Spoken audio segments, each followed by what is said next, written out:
আচ্ছা, আমরা যে বলি না যে লোকটা অনেক উদার, সে অনেক উদার মনের মানুষ, এভাবে কিন্তু আমরা বলি। এই যে উদার, এই উদার বাংলা শব্দটির ইংরেজি শব্দ কি হবে তোমরা কি জানো? দেখো, জেনারাস।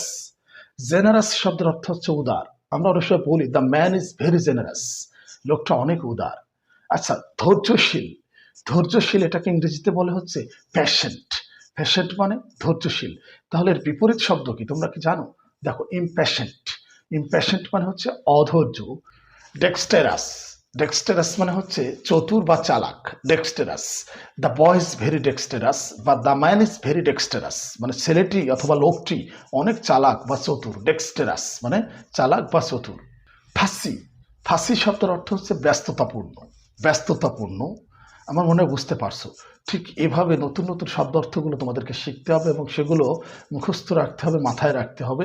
তাহলে স্পোকেন ইংলিশে তোমরা খুব সহজে নিজেদেরকে ইমপ্রুভ করতে পারবে।